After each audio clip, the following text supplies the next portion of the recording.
matakot. Sabi ka ng totoo. Bakit kayo magkasama ni Atty. Alan, ha? Ano pinag-uusapan niyo kanina?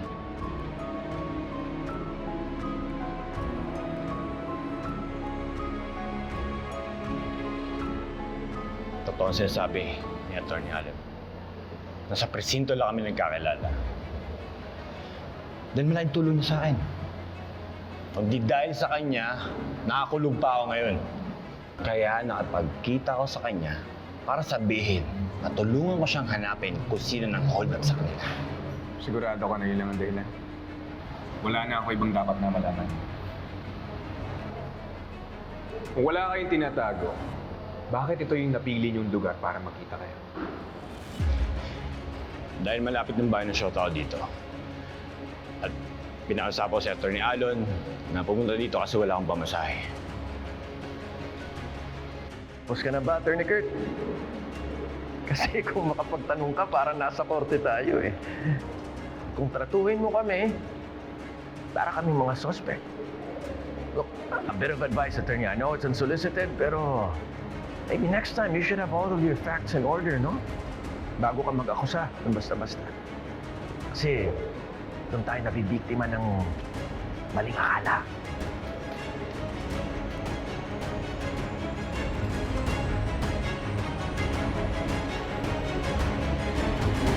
My God, Renan! How can you be so careless?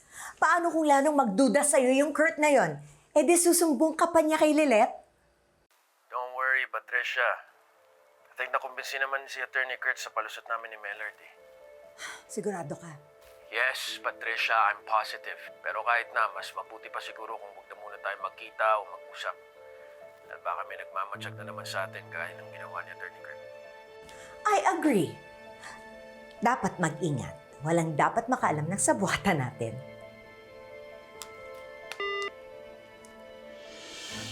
Trixie, you almost gave me a heart attack! Mom, kanina pa kita hinihintay dumating. What's this about? Hihingi ka na naman ba ng dagdag na allowance sa akin? Or you're going to have another sleepover doon kala Hailey?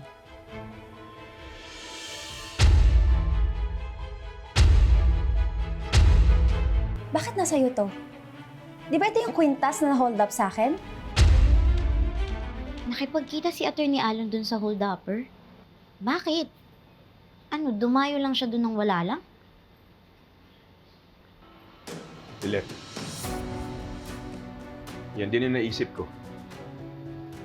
Kahit may binigay silang excuse, malakas pa rin yung kutob ko. Alam mo, ramdam ko sa kilos sila na parang may tinatago sila eh. Iniisip mo ba na set up lang o palabas yung pang-hold up sa amin? Kasabot kaya nung may lord na yung si Atty. Alon? Yun ang duda ko. Kaya lang Lilet, hanggang haka-haka lang tayo eh. Wala akong ebidensya na magpapatunay ng theory ko na may ginagawang kabalastugan si Atty. Alon. About Renan, importanteng malaman na to. Ebidensya?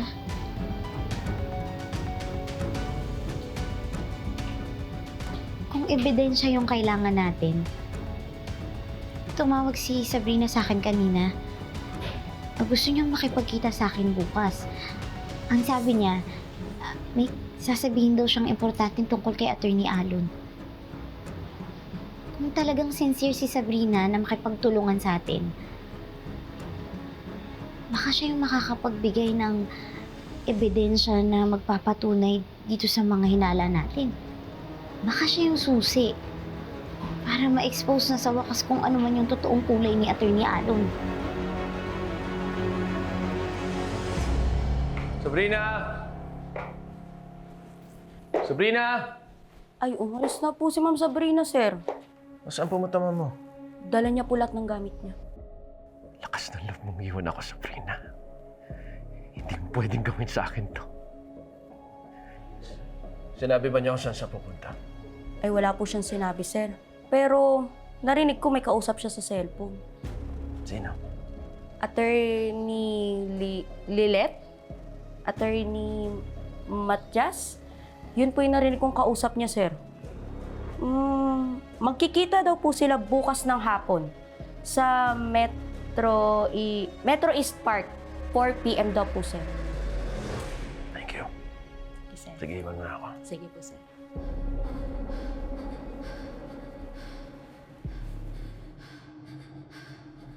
Hayop kang traitor ka. Hindi isang katulad mo ang sisira sa mga plano ko, Sabrina. Makikita mo. Makikita mo. Bakit di ka makasagot? Bakit nasa iyo tong kwintas na to? Are you hiding something from me? Trixie, don't be absurd! That necklace you're holding, hindi yan yung ninakaw sa'yo. What do you mean? It looks exactly the same, Mom. Exactly. That was my intention when I went to the jewelry maker. I had him make another one, just exactly as the one they got from you. See,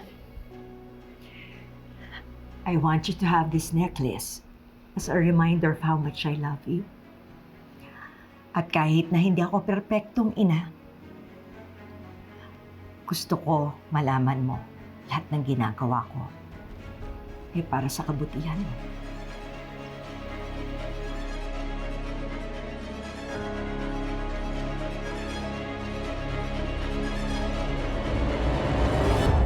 Umuwi na ng probinsya si Mellard, boss.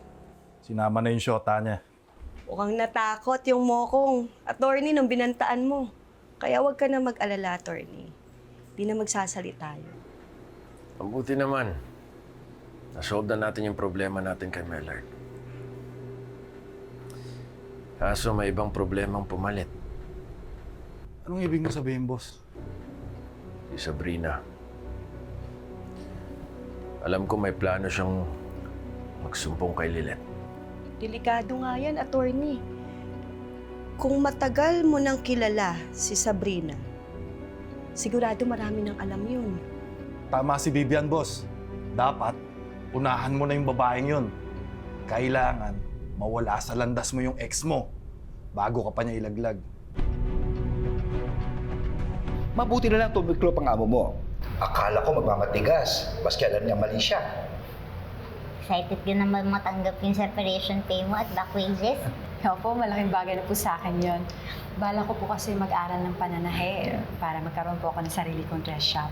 Wow, that's good news, ha? At balitaan mo ko, basta may dress shop ka na, magpapatahi ako sa'yo. Ako din. Siyempre po, gagawin ko po kayo models ko. Oh, sinabi mo yan ha. Aasahan namin yan ni Attorney Avalos. I wish you well, Alma. At kapag sikat ka na na budista at may sarili ka ng shop, huwag mong gagayahin yung amo mo ha. Tama yon. Parati mong iisipin ang kapakanan ng tauhan mo. Mayaman, mahirap, lahat tayo pantay-pantay. Sa mata ng batas at lalong-lalo na sa mata ng Diyos. Hindi ko po makakalimutan yan. Asahan niyo po.